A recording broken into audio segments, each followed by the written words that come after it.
তো ফ্রেন্ডস আমরা তো পুরো রেডি, এবার আমরা জিপের জন্য অপেক্ষা করছি। এই যেখানকার জিপগুলো এইরকম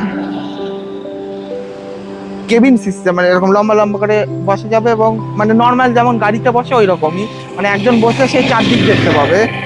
দেখাচ্ছি জিপ আসছে, কিন্তু জিপ আমাদের আসতে একটু দেরি করছে, তাই একটু এদিকটা ঘুরছি। তো যেটা বলছিলাম, এই যে ঢিকালা ক্যাম্পাসে আমরা যে থাকবো, ঢিকালা ক্যাম্পাসে মানে হোল ঢিকালা জোনটাতে 4টে ফরেস্ট রেস্ট হাউস আছে। যেটা হলো একটা হচ্ছে গ্যারাল এফআরএইচ, প্রথমে পড়বে সুলতান, তারপর গ্যারাল, তারপর সারবদুলি, তিনটেই ফরেস্ট রেস্ট হাউস। তারপরে পড়বে ধিকালা এফআরএইচ, মানে ধিকালা ফরেস্ট রেস্ট হাউস। এবার ওই ধিকালা জোনে এন্ট্রির জন্য, প্রত্যেকটা জোনে এন্ট্রির জন্য একটা করে গেট আছে। যেমন বিজরানি জোনের জন্য আমদান্ডা গেট, এই ঢিকালা জোনে এন্ট্রি করার জন্য গেটটা হচ্ছে ধানগিরি গেট। আমাদের এখন আপাতত ধানগিরি গেট পর্যন্ত যেতে হবে, ওখান থেকে পারমিট চেক হয়ে আমাদের